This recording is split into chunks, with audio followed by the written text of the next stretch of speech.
Hi, welcome to Scorecard on Citi TV. My name is Nathan Kwam, sitting in for your regular host, Benjamin Nketi. And now this is the show that runs over everything that's happened across a sporting weekend so you can relive the highs and lows and everything in between. And of course, your comments as well. We have great conversations, great analysis, great insight, all for you between now and the end of the show. So if you have anything to tell us, you can send us a WhatsApp message on the number right there on your screen, 020-444-7033, hashtag Scorecard, and we'll go through as many of those comments as possible before the end of the show. Many thanks for joining us. It's been a mammoth weekend of sport and all of that, but thank you so much for joining us. For those who missed out, this is the show you need to be watching right about now. We'll take a very quick break. When we come back, we get into the action because it's a bit of an intense show we have for you. But do stick and stay. We'll be right back after this short break. Welcome back. This is Scorecard on Citi TV. My name is Nathan Kwam. Once again, let me introduce my guests for the show. Christopher Nimley is here and Edwin Krakofi. Gents, good evening. Good evening. It's nice to see all of you. It's nice to see you too. I haven't been here since. I remember those days. Yeah, we are back here. When we had that seat. Yeah. Yes. The bars to the bar chairs. But anyway, we've evolved and we are still here. I'm just holding the fort for Ben, who's somewhere enjoying himself. But the man is chilling. He is. He is. Look. From the things you have seen, the videos and pictures. The pictures. Oh my goodness. The pictures. We are waiting for him when he comes back. Hey, boys are jamming alone. They've left us here. It doesn't matter. Let's get straight into the action. And let's start off with the Bet Power Ghana Premier League. It was match week 4 over the weekend, and we'll give you the game between Bechem and Mediama. Now, Mediama, fresh off qualifying for the CAF Champions League, fresh off discovering their journey in the group stage. They have Elali to contend with in the group stage, but they didn't mind. They put all of that aside and traveled to Bechem United on Saturday to play in week 4 of the Bet Power Ghana Premier League. Wow, brilliant goals from Mediama as they pick up their first away win of the season. And in fact, the first away win of this season's Ghana Premier League. We've played 4 match days. Mediama are the first team to win a game away from home. Guys, I think we should start off from that one, then we get into the game. For a league that we speak a lot about, write a lot about, and cover, and the GFA makes a lot of noise about the league, having your first away win of any kind after 4 match days is a problem. Edwin? It is. And look, it's good that Mediama are the ones to have done it. The league champions, we expect them to set the pace, and they have. But as you mentioned, away wins are difficult to come by in the league, and it's not a recent thing. We've had this problem for quite a while. I don't know if it's because the fans at away grounds are very hostile to the players. They find it very intimidating, whether the referees are intimidated, so the decisions tend to go to the home sides, whether, I don't know. Some people mention travel. That is an issue too. Usually teams travel the day of the game. They can't afford to travel a few days before going into a hotel or rest because they don't have the funds to. But aside that, I think in this game, Mediama showed that why they are the champions of the Ghana Premier League. They've had a run in Africa. They've done very well, got to the group stages. Some thought the results might dip, having come back from such a high to the Ghana Premier League. Not saying the Ghana Premier League is a low, but you can't compare the highs of reaching the group stages, getting all that money, to coming back and playing away from home in the Ghana Premier League. But they've maintained that form, and it's important that they do. Once you keep a run going, once you keep the momentum going, it affects your team. They build up in confidence, they get more focus in games. When they get into the group stages, once they keep that run going, it's important that players have that feeling, that winning feeling inside them when they go into these big competitions. And they have some huge games coming up, not least Al Ali coming to Ghana, going away to Egypt. So they need some kind of form. They didn't start the season too well. Goal scoring was a problem for them. But I'm impressed by what I saw in this game against Bechem. They seem to have found different levels to find goals. The first one, well-worked play. They got into the penalty box and it was a neat finish. The second one was a well-worked free kick right from the training ground. These are players who have worked at a system and have kept at it until it's finally worked for them. And it was important that they recovered from being a goal down. In the recent games that we saw in the African Champions League, they were on the front foot most of the times. There was no point where they felt they had to come from behind regularly in this tournament. So it was important for them to gain that experience of being behind and then coming back from that to win this game. And I feel that if they keep this momentum forward, it doesn't just do them good in the Premier League, it does them good on the continent as well. Because as I said, momentum is all. And once they keep that momentum going, we might see the very best of Mediama going forward. Chris, I'm sure as a coach, you must be happy with how Mediama scored their goals. You could tell that these were rehearsed patterns, the way of moving, and then the free kick that they managed to put past Bechem. In fact, I think all the 3 goals were quality goals. Okay. The one scored by Bechem, direct throw in other than control on the 10, bang into the back of the net. These were quality goals. But I just want to address the issue of why we normally don't experience our A lot teams of away wins. I think it has to do with the level of our teams. Look, if you look at our league, anytime you've looked at the point accumulation, it's been that close. It tells you that our teams are on the same level. So hardly will you see somebody being at the same level as a team or in an away game go out there to win. So if there's any team out there who is beginning to show that maybe they are a step or two ahead of the rest, it's Mediama. Because from the African campaign they have enjoyed so far, this is a habit they will need to inculcate into their system. So that going forward, we spoke about how difficult their group is in the Champions League. And remember, I did say that maybe if they can win 2, draw 1 at home, 7 points out of 9, and then 1 draw, or maybe an away win, will get them into the next stage of the competition. And if you are a manager, these are the sort of things you want to see them do. Like Edwin rightly said, they did not only win away from home, but the manner in which they did it was emphatic. I think for them to have come from a goal down, we all know how strong Bechem is. Yeah, Bechem's home form is really good. They are in fact one of the good footballing teams in the country. So for Mediama to have gone there, came from a goal down, the quality of the goals they scored, and I fell in love with the first goal, that equalizing goal. I don't know the chap, very typical of our cameraman who takes these videos. Instead of them to highlight the assister, they focus only on the goal scorer. But when we watch the games in Europe, you see that credit is given to the pass. I think if you look at that build-up, the manner in which he turned the defenders, and then for him to have picked that pass through, and the diagonal run from that striker or the one who scored the goal was the guy who played out left. He just all he needed to do was to pick his spot and bend the ball into the back of it. These are the sort of goals you want to see. Soa. Yes. These are the sort of goals you want to see your team score. If of course they have to make an impact in the Champions League. But hey, that is our league. It is what it is. Maybe in the next 4 weeks we'll have another away win. Okay, we'll see about that. After 4 match days, that's when the first away win happened in the Bet Power Ghana Premier League.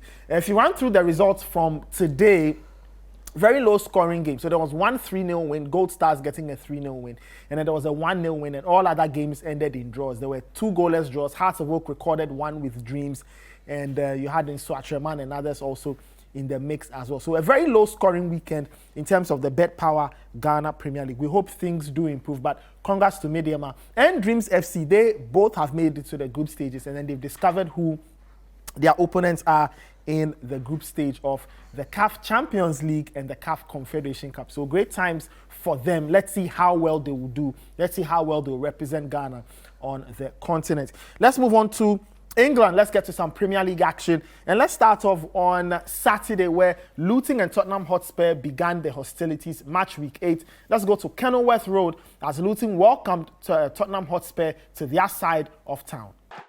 So Madison and Mickey van der Ven combining to give Tottenham Hotspur a 1-0 win away from home. It was a very awkward game, but they managed to come through and they won that game. So they are on top of the table. We'll talk about the other North London side a little later in the show. They took on Manchester City. But because it turned out to be a tough test for Spurs. Initially, we all thought they would come in, show up, stroll through the game, get 3 points. But it looks like Luton gave them a good fight. Yes, they did. I think it had to do with the game plan. The Luton manager clearly understood that quality for quality or player for player, they were the inferior team, so they needed to make themselves very difficult to lose the game. And you could clearly see that every player was behind the ball. So Spurs themselves needed to be patient. There were moments where Spurs were able to carve them open, but brilliant saves by their goalkeeper kept them into it. And it became even more difficult when Bissouma got sent off. But if you are the Spurs team and you are experiencing this very unusual run where you tend to be winning games week in, week out, you wouldn't care as to how you go about winning the game. You have to win. And I did say earlier on radio that if you are a Spurs and you are thinking about going back into the Champions League or being looked at as a potential title challenger, these are the sort of games you have to win. It really doesn't matter how you win it, especially if you look at the fact that they were a man down in the entire second half and some part of the first half. And for them to have grounded the results the way they did, you want to credit the manager, Postecoglou. I think he's done a brilliant job. He's gotten everybody to quickly adapt to the team without Harry Kane. When he was coming to the job, he at least expect that he will start his reign as Spurs' manager. But when he was appointed, Kane was still a Spurs player. There, and he used him throughout his pre-season. And Kane was that if Spurs were not able to agree a deal with Bayern Munich, he was happy to stay. But eventually he left. So this manager has built the team around Maddison. I think Maddison and Bissouma are looking to be their very important players. Bissouma, of course, as the one who ensured that the transition from defense to midfield to attack has been smooth enough.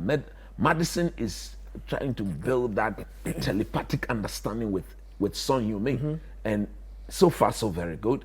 They can only build from whatever they've done before this international break. Next week there'll be no football. If you are a Postecoglou, you will just be hoping that the break in the rhythm will not come back to haunt the team, so that when they go from to the international games and they come back, everybody will still remember how it's been done now under him as the manager and continue to progress gracefully as a team. Anyway, for looting it must have stung because they were in it for long spells of the game, and then they considered, and even after that, they still had chances to equalize. They wasted a very good one towards the end, but they walk away empty-handed. They were, but I feel that they'd be very disappointed because even when Spurs went down by a man, it was Spurs that you expected to win the game. You didn't expect Luton to cause them any sort of trouble. At the end of the game, Spurs had over 60% of possession. It means Luton didn't offer much. They didn't go forward as much as. And even if you are a Luton town, you are coming into this Premier League, you are a small club that is punching above your weight. You still go at teams. You still show that you are now a Premier League club. You are no longer a championship club. So with Spurs down to 10 men, you expected them to take some initiative, at least open up a bit, try and move forward a lot more. But we didn't see much of that. I felt Spurs were very good. They've developed this mentality this season that we didn't see a lot from them in the last couple of years, where they go behind. Even when they go behind, even when things aren't going well for them, they don't give up. Their players' heads don't drop. They don't lose focus. They keep going at teams until they get the goals. Saw that against Sheffield United. Saw that against Arsenal. Seen that again today. And I think that will be very important. On the level of quality, they don't have as much quality as Liverpool, as much quality as Man City, maybe Arsenal as well. Even United, I think United have more quality. But it's the mentality, the players' togetherness, the passion and the drive to succeed that is pushing them on. And I think Ange Postecoglou has done a wonderful job with this team. All right, Spurs, by virtue of that win, they are joint top of the table, 20 points. So Spurs are doing something absolutely brilliant this season in the Premier League in England. We'll take a very quick break. When we come back, we have a lot more football for you. We'll go to Old Trafford, go to the Emirates, we'll go to Turf Moor, and we'll also see Mohamed Kudus in action for West Ham United as they took on Newcastle. All of that in the Premier League. This is Scorecard on Citi TV. We'll be right back. Don't go anywhere.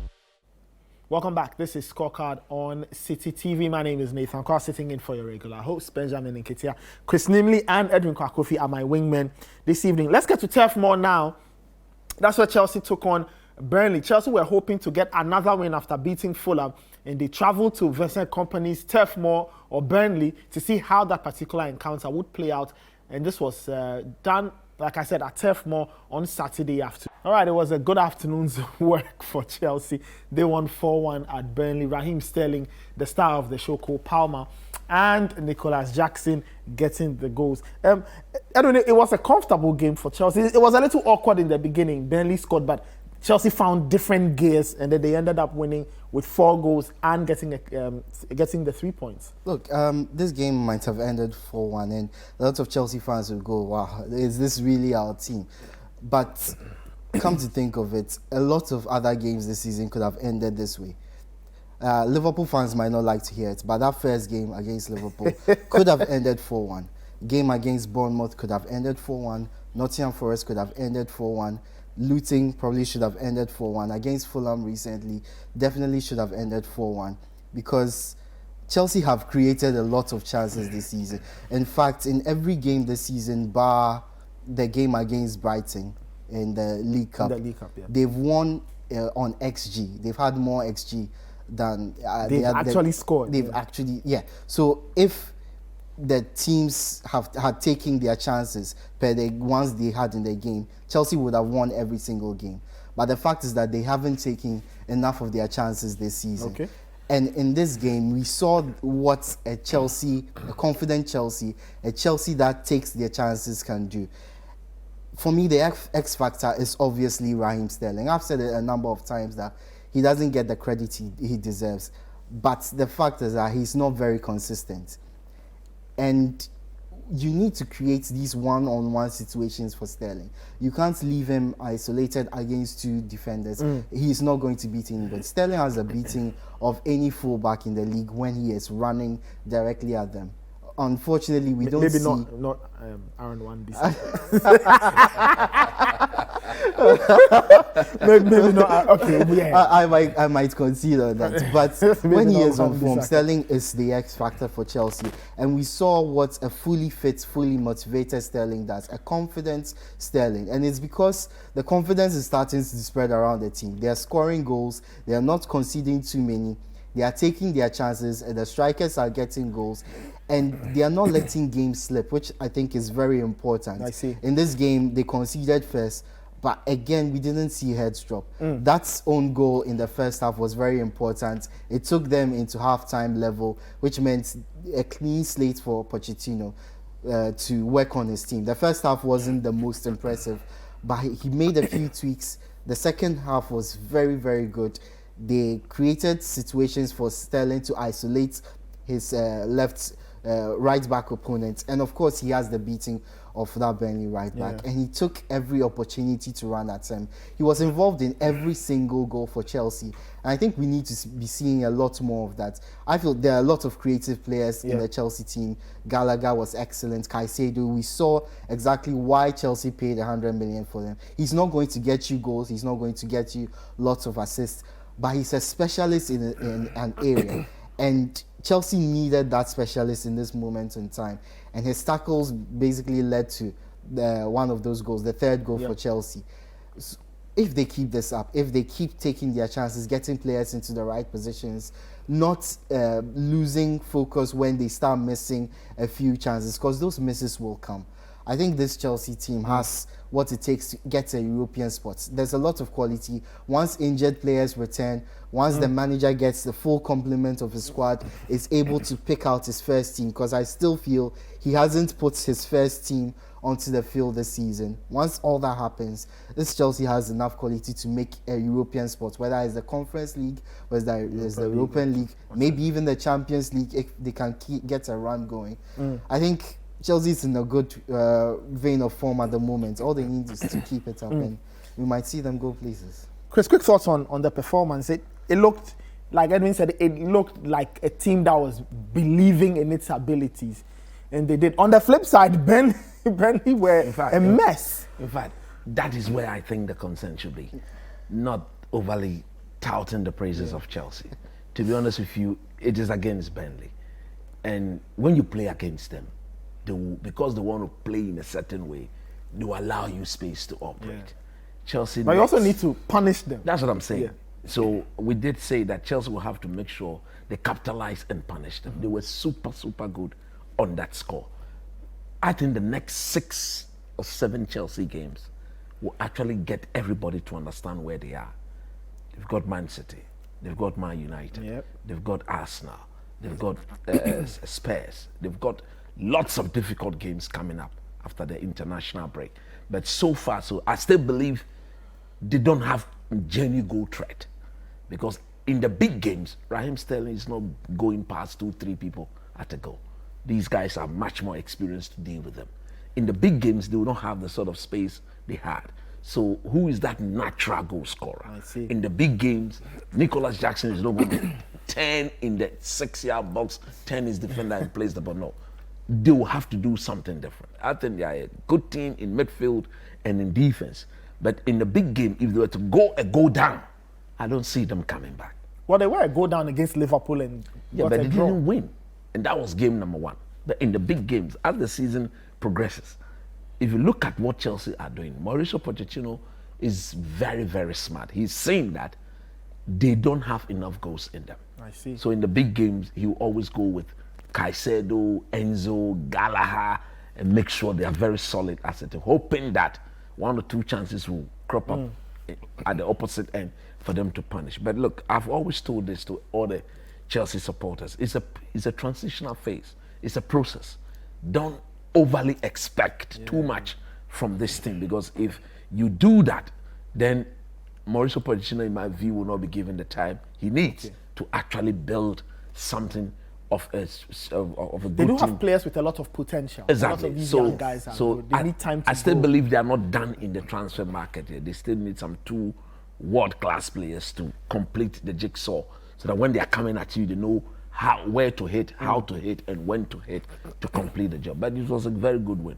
If you are at Chelsea, you should be beating Burnley, Luton Town, and those teams all day. All right, let's move on to Manchester United. They probably played out the most dramatic game ever they could have imagined. They took on Brentford at Old Trafford. Now, United were hoping to get things going after losing to Galatasaray and Crystal Palace back-to-back home games. Then they took on Brentford on Saturday. And how things played out, you just have a look. Wow, it was crazy drama for Manchester United. Now, in beating Brentford the way they did, they set a new Premier League record. Now, Man United, in doing that, became the first team in the history of the Premier League to be losing a game at 90 minutes and then still go on to win. So usually, like I said earlier, if United will do a comeback, it is before 90 minutes. Or most teams will do comebacks before 90 minutes. But United were the first team to be losing at 90 minutes and still go on to win a game by whatever margin it is. Chris, we watched that game. It was crazy. It was emotional. But when the emotion died down, there were things to pick out. So let's run through the first thing. How did Man United get themselves into a ditch and they had to dig themselves out of it? Okay, so it was clearly unnecessary, because if you look at the form the team has been in of late, things have not been going on well. So if you're a manager, you want your well-established players, your very experienced players, those who've seen it all, those who are used to coming back from such downtrend to stamp the authority and go and dominate. So United, when the game started, were doing absolutely fine. For the first time, we have Amrabat and Casemiro starting in midfield. I think that gave them a solid shape. Burnley had a game plan. Brentford Had a game plan. They went 5 at the back, and then 3 in the middle, then 2 2 up up top. front. So that meant that at any time Amrabat and Casemiro will have to be doing this. One of them will have to commit, and the other will have to sit to make it a 3v2 defensively with John Evans and Harry Maguire. And usually it was Amrabat who was in that position, because Casemiro provide a genuine goal threat going forward. So it was a set piece for United. All Casemiro needed to do was to calm down. In haste to pick up Amrabat, he gave the ball away. Instead of winning the tackle, he went in to retrieve the ball, but he couldn't do so. And then Burnley went on, and there were comedies of errors. I think starting from Casemiro, and then of course Lindelof, who had the ball presented to him. All he needed to do was to salt out his foot and then clear the ball. He didn't do that. And then Onana, you may argue that he saw the ball a bit late. And if you look at his body orientation, he was going left. He had to adjust and go down and make the save. But if you look at the replay, it was a save he should have made. these things do happen. He's going to come good. But one thing that I like about Nana is that despite the mistakes he's made in his early Man United career, he doesn't allow it to get to him. He will still keep doing the things he's been brought to do, playing from the back, encouraging the players, distributing the ball very well. So in that second half, I think the coaches needed to respond to whatever Brentford was doing because they knew that they had something to protect. They had an advantage. And if you go back a week earlier, when United played against Crystal Palace, it was the same shape that Crystal Palace had once they took that lead. Go 5 across, 4 in the ball. In fact, bring every 10 men behind the ball and make sure you see what Man United would do. In that case, United couldn't break them down.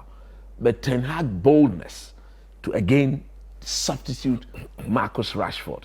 And then before the commencement, that change quite early in the second half. Before the commencement of the second half, he took off Carlos Casemiro, brought on Eriksen because now you needed the more creative guys, the guys who have the ability to pick the passes in very tight, compact situations. So that was a positive change. And as the game went on, I kept calling for Garnacho. He got introduced. It's time to introduce Anthony Martial. He got into it because at that moment, you needed players who could pick the ball and then create space from their own technical ability. And I was so impressed by Amrabat because he tends to control the tempo of the game. He wins it. When there's no space there, he turns, he goes, he receives it, gives it there. That is the sort of control you want from your midfielder. The team continued to persevere. And I was happy that Erik ten Hag stood on the bench and kept driving them. There were moments where he was asking it was very late in the game. Guys, they are doing everything practically, tactically possible. So you need to drive them on. And when McTominay was introduced, you and myself were doing the game on radio and we were watching the game together. And I was like, what is he going to do? I think the best thing to do is to throw him up there and commit or put more men in the box, which he did. And look, Garnacho is very young, but the bravery in that young man, he always fancies himself in the 1v1s. And if you look at how he was able to, he had 2 players on him. For him to have 10 onto his left foot, prevented the ball from going out, doing that cross. And what was Dalot doing in the box at that time? It tells you about it. And one thing that needs to be very much highlighted is the fact that when McTominay equalized, the team didn't jubilate. Quickly, Rasmus Højlund went for the ball and then brought it back. You could see every United player coming back. They knew the clock. They had just 2 minutes. But they believe, you see, this is the United of old. I'm not going to sit here to blow their trumpet.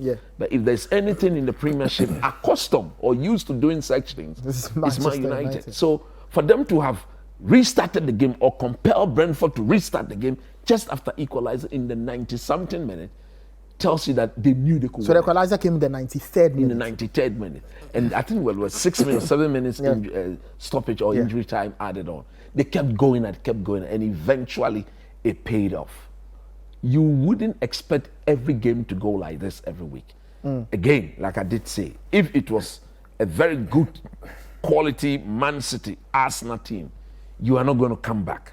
Brentford, from losing positions, I think they've lost the most games. From winning positions, they've lost the most points. They've lost the most points. So I think in the game too, they started jubilating too early. We watched the game together. There was a tackle that a defender put in on the 90th minute, and he was jubilating. Look, when you do that, you send the wrong signal to everybody that the job is complete or the job is done. They are not coming back. So you could clear the very first time, they are. I've forgotten the name, the black guy at the back. Pinnock. That was the only time he lost his marker. And they paid for it. Were they in the jubilant mood? Did they jubilate too early? But luck. You have to ride your luck to end it. You have to make your luck. You make it to end it. And just a quick note before I get to Edwin. Is this redemption time for Harry Maguire? No. Look, he's never been good enough. He's never been good enough. He will never be good enough. I think he's a good player, but not of the. You see, the competition in the league, those setting the pace. Look at Saliba today. We'll come there. Well, Maguire, if you get Saliba, he walks straight into the United team. Agree? That is the standard. Maguire don't dislodge anybody in Arsenal. not in Liverpool, not in Man City, not in Spurs. Look at the teams who came for him. West Ham, that is his level. Occasionally he may put up some good performance, but the consistency required to play for United, Liverpool, Man City, Arsenal, because of the nature of the competition, you need to look beyond Harry Maguire. Look, I've always admired Rafael Varane. I think when he's fit, he's one of the best in the. But if you look at the manner in which he's beginning to get injured, as a team, you should begin to look beyond him. So I'm expecting that Eric Ten Hag will take note of that. Okay. No wonder he wanted to bring in a centre back because he knew of the very fragile situation of Rafa. Unfortunately, Martinez too is out for the next 3 months. He'll come somewhere in January. So it's a chance for Maguire to prove himself. And after the international break, it's Sheffield United. Then after that, it's Man City. Man City. We'll see about that. Edwin, just quick thoughts on Brentford. This must sting really badly, where you lead into injury time, you throw it away. But the stats tell us that it is in their nature to do such things, give leads away or give points away when they are in an advantageous position. It is, and it's something they need to look at. We go back to the fact that they don't have their main striker there, Ivan Toney. So they can't be as explosive as they used to be. They still have Wissa, they still have Mbeumo, who are very good options going forward. But there's just something about Brentford that's not looking right. They don't have that mentality to stay in games. As coach said, they celebrated way too early in this game, which sent a huge bad signal throughout the team that the job was done. But you have to give United credit. For as long as I've watched Manchester United, they're a team that knows how to come back from a goal down. They're a team that doesn't give up. We don't see that enough recently, but this was something that was apparent from the 2000s, the late 90s, or going up to the late 2010s. Yeah. So it's good to see that there's some aspects of that has stayed with the players. McTominay talked about how from 5 years old he's been at the club. He was always taught that United, you are going to win. You have to win. You can come back. You don't give up as a United player. And we've seen that again. But one thing that concerns me, I hope it doesn't give them a false sense of security. We've seen a lot of times where United and Ten Hag have got false sense of security. That first win against Wolves, they won it, but everyone seems to forget that they were very poor in that game. They only took the 3 points. That's what everyone talked about. They were very poor in that game. The win over Crystal Palace in the League Cup, it gave them a false sense of security going into the league match against Crystal Palace in terms of tactics, in terms of how they approached the game. It didn't work out. I hope this doesn't do the same, because they were very poor before that comeback. They need to work out a few things. Rashford, I don't know, his time in the starting lineup might be coming to an end, given how Ten Hag doesn't seem to trust him when it comes to the critical part of the pitch. But there are other players in the team who need to shape up. I feel Mason Mount is a quality player, but we've not seen the best of him at United. Whether we are going to see the best of Amrabat and Casemiro in that central midfield partnership is another thing. There are so many issues. In the defense too needs solving, and goalkeeper Onana, he'll come good. But it needs to be quick. United are a team that needs to be challenging for top 4 European places, and you need your goalkeeper to be on best form. Right now he isn't. He needs to step up. All right, we'll see if things will turn for the better for Manchester United. Let's move on to the another exciting one. Brighton versus Liverpool. The game came off at the Amex. It was on Sunday. Boy, it turned out to be a very, very exciting encounter. All right, Mo Kudus shining there. We'll talk a bit about Mohamed Kudus a little later. But guys, very exciting game at the Amex. Brighton 2, Liverpool 2. It was a game of two parts. There were times when Brighton dominated, they looked really good. And then Liverpool found their rhythm. And then Brighton fought back to level the game. Chris? Look, that was a very good game of football. We enjoyed every second, every bit of it. We knew there would be goals in it. Because we knew that the two teams, from the way they played their football, would definitely create chances. The only worry was that I think 3 of the goals were avoidable goals. The first goal that Liverpool conceded could have been avoided. Again, Van Dijk, he had so many options. that he could have passed the ball to. Easy options. But he chose the wrong option. And the weight behind the pass was not correct. So Adingra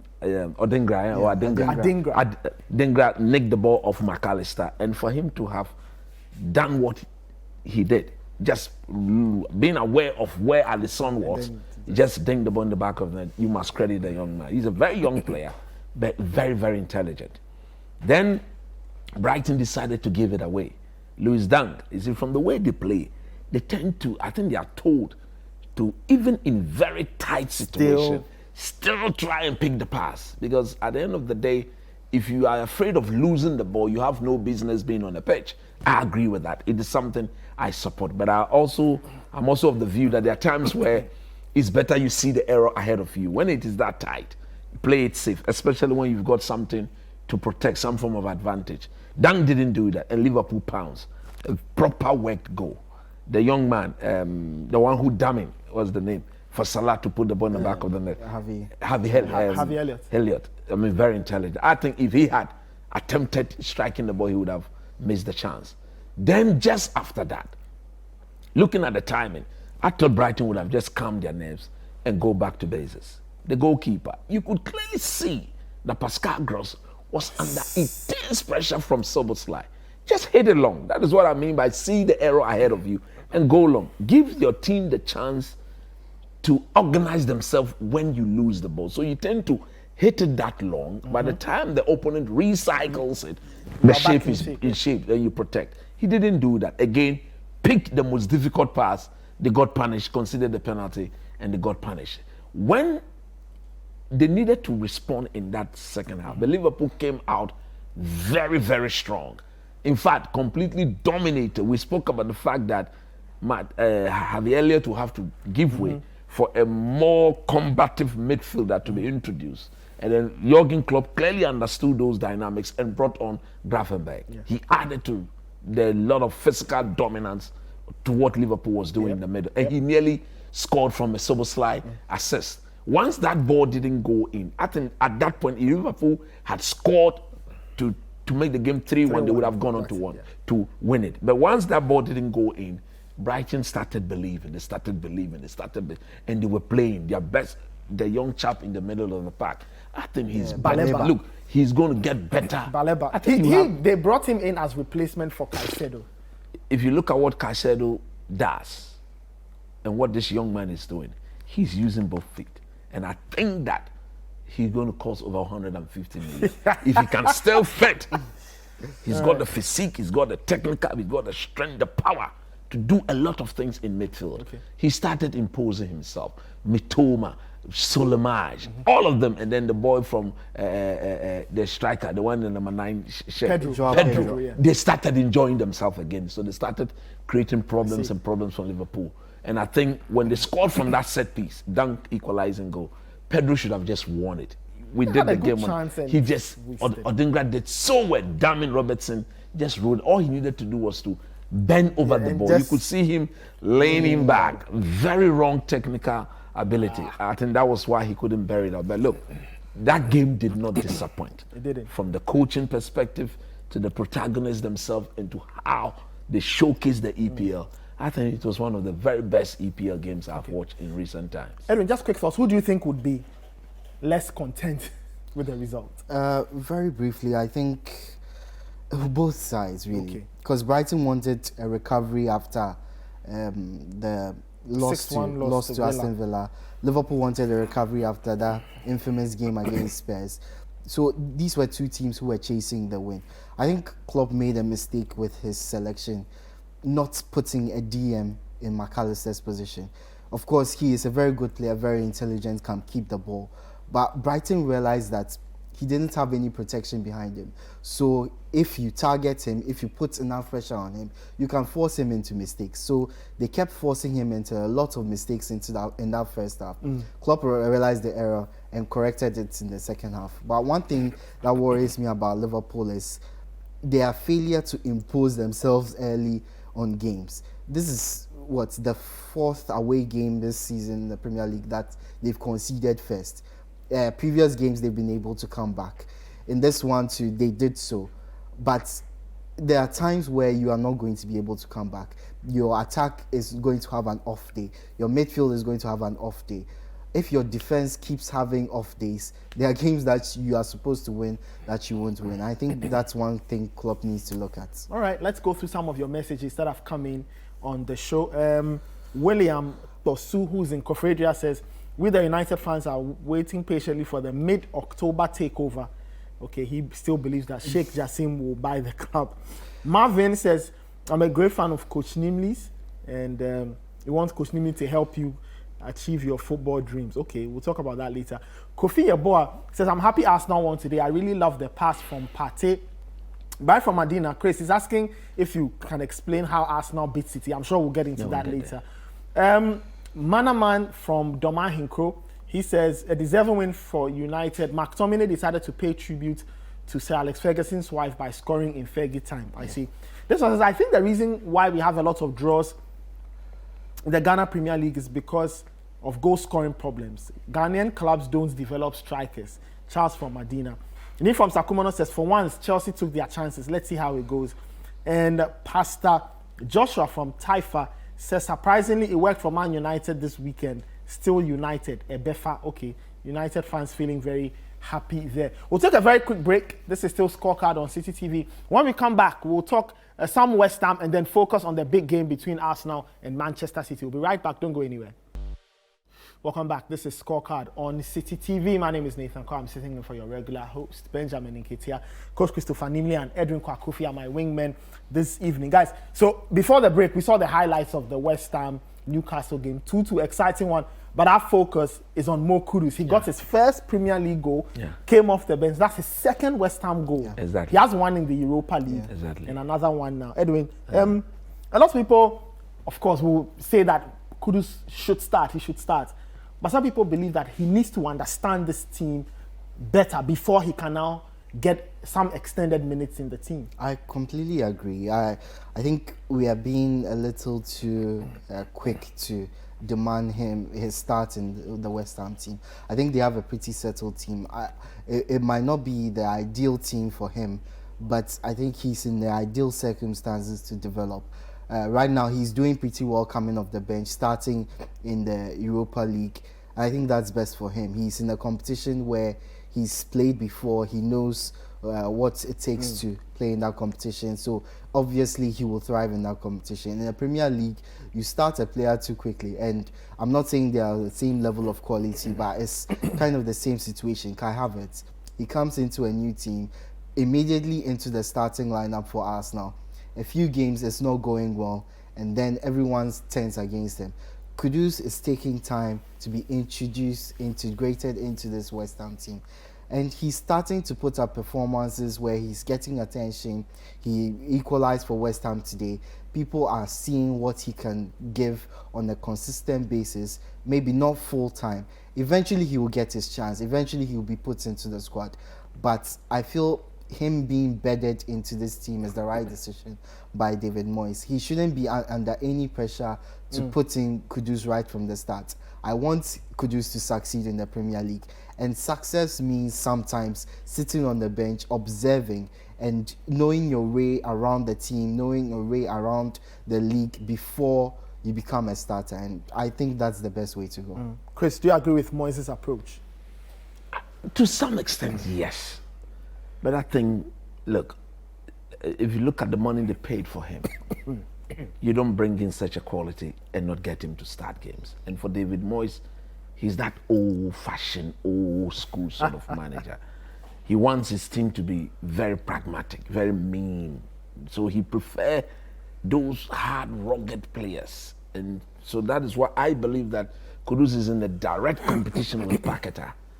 And Paquetá is a Brazilian international. He's convinced everybody at West Ham that he's the real deal. Yeah. So I think Kudus will only be given the chance in big games like the one they played today against Newcastle, when they find themselves in a very difficult position, chasing the game, and they need him to come. But how do you think West Ham, how do you think they profile him? Do you think they see him as a wide player, or if you think they see him as somebody who can play through the middle? I think they see him as somebody who should be playing through the middle. That is where Paqueta plays. And even from the way West Ham themselves set up, in the big games, they tend to even ask Paqueta at times to play out wide, where he comes in as a diamond shape, where they want Bowen to be very close to Antonio so that they will link up play. If that is the way it's going to be, then Kudus will have to spend enough time on the bench and then being asked to come in to do a job as and when he's necessary. But I think, look, he's a quality player. I agree with Edwin. When he gets the opportunity, he should remind everybody. And with time, if he keep doing what he did today, I think David Moyes will have no option than to throw him in there. He's that good, and his quality will show. All right, talking about quality, let's get into the final Premier League game. It happened, at the Emirates between Arsenal and Man City. Lots of quality players on the pitch. In the end, it was settled by a very interesting goal scored by Gabriel Martinelli. All right, Arsenal getting to beat Manchester City at the Emirates for the very first time since December 2015. That's a long time. A long time. Almost 8 years. Almost 8 years. And finally, they get one. Chris, is it a body blow to Manchester City? In terms of, because Arsenal are talking about the fact that they need to beat City. It's this psychological thing they need to do, and they've done it. Maybe not I don't think it's a body blow because it's too early on in the season. If this was happening somewhere in March, April, then it would be a very hard one to take by Pep Guardiola. And this is the third time in 8 years under Pep, the Man City have lost back-to-back Premier League games. And the last time they did that, they came and won the next 20. So the rest of the league should be mindful. They should be hoping that they will not come back and come and win the next 2021 game. It will be game over for everybody. But coming back to this game, look, it was a game that we all wanted to see. At the end of the day, we want to see how close Mikel Arteta has gotten to his boss. He needed to show everybody that, yes, this is the man from whom I learned my trade. Although I got opportunity to play under coaches like Arsene Wenger. When it came to how I should operate and do my things as a coach, this is the man. They all have that Catalan way of doing things. Playing their football in a very unique way, keeping possession, dominating, high press, winning the ball back as it went very early as you can. So we needed to see. And for the very first time in a long while, he had his selection and substitution spot on. They were missing some players, both teams. So you could clearly see that Pep's the players that Man City were missing, Pep to some extent struggled to replace. Rodri, De Bruyne. He had to put Kovacic and then Luis and got them to be very narrow, stay in position, don't give anything away. While Kevin De Bruyne, he was there who expressed himself, would have taken a bit more risk. But these guys wouldn't do that. They need to stick to the game plan. Arsenal was missing Saka and Martinelli. But Martinelli hopefully came on and won the game for them. And then they were missing Partey, who had not played for some time. He also was on the bench. So it was very, very compact. Look, you could feel the pressure on the Arsenal team when the game started. They just couldn't build from the back. Most people were blaming the goalkeeper. I rather fell in love with him. I told you that. Raya. I think he was the one for the occasion because despite the fact that he didn't get the first two passes right, he kept doing the same thing. And once he got into his drive, he was now executing them with some form of perfection. And again, in that first half, Arsenal needed somebody to drive them forward. But because Jorginho got booked very early, tactically you wouldn't ask Declan Rice to move away from him, because if you move and they lose the ball, he's not in the position to put in any tackle. So stay with him and let's keep the shape and let's maintain. That was exactly what happened. So in that first half, very few chances apart from the early chance that Man City created. Arsenal in that first half had no shot on target. But once the game got into the second half, it was clear that something will have to give. And Pep Guardiola was the first person to send the signal, where he brought on 3 guys, John Stones, Doku, I've forgotten the third person he introduced. Then, of course, Mikel Arteta had to respond with his own 3 changes. And you remember we did the game on rain. I was saying that, look, I would give Jorginho the first 15 minutes. Partey needed to be introduced for at least 25 to 30 minutes. Martinelli as well. And Martinelli as well. So Arteta again did exactly that. Now, when Partey came on, that is where Arsenal now had the opportunity to drive the ball forward. Declan Rice knew that with Partey behind him, he could go forward, he could push a bit higher and drive the ball into those open spaces, invite the Man City defenders onto him and pick the pass.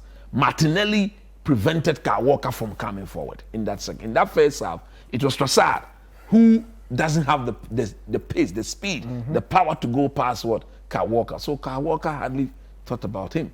But once Martinelli was in the game, if you're Kyle Walker, you don't want to let go of him. You need to keep him inside. And that was what happened. Now, Man City knew that when the ball got to Partey, they needed to close him down so that he would just be playing that 10 yards, little intricate passes, receive pass. The only time they did not press him, and he decided he had time on the ball, picked the ball, control 10, looked up, picked the pass. Who was in the box? The left back, Tomiyasu. No Man City player anticipated him to be in the box. Okay. In fact, Kyle Walker had his eyes on Martinelli, but by the time he realized there was an Arsenal player in front, who was that? It wasn't Odegaard. It wasn't Kai Havertz. It was rather the left fullback. So the question is asked of the Man City team that the right winger, did he see Tomiyasu go?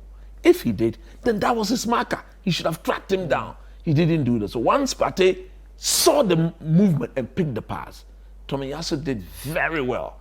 Just headed the ball, cushioned the ball for Kahavi, who did very well, block control, and then laid it for Martinelli. But by that time too, Walker had lost Martinelli, who had damaged him as if he was going forward, and came on his blind side, and then he just went through. The ball was on target. As to whether he would have scored from it, I doubt, because if you look at the slow motion or the replay, Ederson had it covered, and the height, I believe, would have made Ederson or would have allowed him to make the save. It had a wicked deflection. But if you are an Arsenal fan, you take it. You really don't care. It's in the back of the net. You've not beaten them close to 8 years. You take that all day to put an end to that bad result against them. I think it was a very solid win by Arsenal. Yeah. Congratulations to Mikel Arteta. He got everything right. The in-coaching of the team, that is what coaching is all about, was instant. He responded to everything that Pep Guardiola did. And Arsenal, as a football club, and their fans, they will sleep good today. Edwin, very briefly, a couple of things. I think the first half was very balanced. And if you look at it, playing at the Emirates, I think Man City played almost the perfect away game. Yeah. The first few minutes, they had a couple of chances. Guardiola had his shot cleared off the line. Ake probably should have scored. Had either of those two goals gone in, we might be talking about a different story here. But then the moment of the change, the moment that changed the game was Kovacic's yellow card. Yeah, yellow card. Some might say he probably should have got a red card, but that yellow card really influenced the game. At halftime, I thought Pep Guardiola would take him off. The fact that he didn't take him off, it caused City a huge problem defensively. In the first half, Kovacic was chasing after the Arsenal players, making those tackles. He was tracking Declan Rice most preventing them from passing the ball around, gaining control of the midfield. In the second half, he couldn't do that because he knew he was on a yellow card. Pep had probably shouted in his ear that don't do a Rodri, don't get another yellow card and get someone and get sent off. So he wasn't moving forward as well. He wasn't chasing Declan Rice around, making those tackles. He lasted until Nunes, because the third change was Matheus Nunes. And it left Declan Rice and Jorginho very free. So you could tell that from the start of the second half, Arsenal gained some control in that game. And coach has explained how they won the rest of the game. Credit to Partey. He came on and made an instant impact. We haven't seen that. His injuries have curtailed his season. I feel he can pick up from here and show everybody that he's still a quality midfielder. He comes to the Black Stars and hopefully he keeps up that form. Hopefully his minutes are maintained so that he doesn't get injured again, because Arsenal need him in that midfield. Whether it's a right back coming into midfield, whether it's a starting a midfield, they really need him if they are to make a title push. All right, we'll see how Arsenal will respond to all of this after the international break. Man City themselves will have to respond after the international break. We'll do 2 quick highlights. Let's go to Italy now. Let's have a look at AC Milan. They beat Genoa by 1-0. Shout outs to Olivier Giroud, AC Milan's newest goalkeeper, who was saving shots and all of that towards the end of the game. So let's enjoy that. When we come back, we'll take a trip to Spain. But let's go to Italy first to see how AC Milan beat Genoa in the Serie A. Wow, the AC Milan commentator, he's an entire vibe there. You could tell how excited he was. Eventually singing for Olivier Giroud. Guys, that's a very dramatic game. So Christian Pulisic, and he's enjoying his time at AC Milan really well. As for that boy, if he can stay fit, injuries he will always are the make problem. an impact. Yeah, From his days at Dortmund through to Chelsea, it was always been whether he can stay fit. And you and I know that when it comes to proper medics, if the Italians cannot keep you fit, then you are done. Are experts. They are experts, so they will keep him fit. But shout out to Olivier Giroud.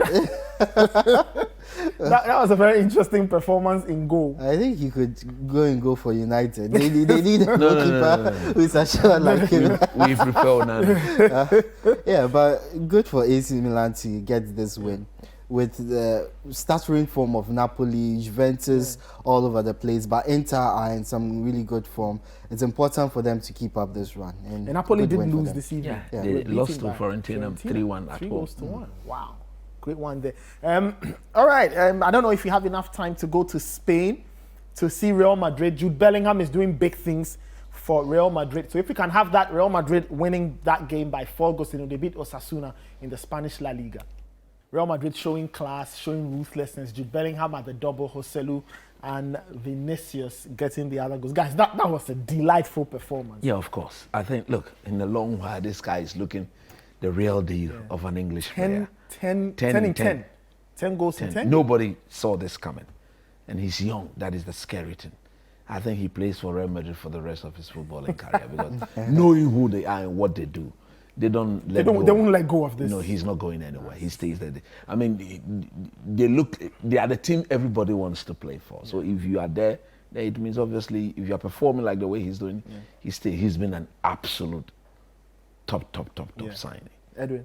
But on a personal level, he might want to prove himself in the Premier League as well. Maybe that would be the only reason. At a point, he might want to. Maybe after he's young. How old is he? 20 now? Yes. Yeah, he's 20 now. So maybe by the time he's 25, 26, having stayed there for like 5, 6, 7, you would have told him that it's time to go home. Exactly. But what impresses me is his finishing. You don't expect that from a midfielder. And he is a midfielder, really. At Dortmund, we saw glimpses of how good he was, but not to this level. And he started really, really well. And of course, he has his partnership with Vini Jr., who was outstanding in this game as well. If Real Madrid can keep things together, possibly get a striker to complement Joselu. I'm still not convinced by him. He's getting the goals, but you want someone. They are missing. Benzema. They need a Benzema in their team. So Mbappe is probably on his way to Real Madrid next season, maybe even January if things are to be released. So they are getting there. This is a very strong squad. All right. That's our show for this evening. Many thanks for watching. My name is Nathan Carr. I sat in for Benjamin and Nketiah, Coach Christopher Nimley and Edwin Kankofi. Guys, thank you so much for doing it. And thank you out there for watching. It's been fun serving you another episode of Scorecard on Citi TV. We'll catch you next Sunday with another exciting episode. Have a good night and take care of yourselves.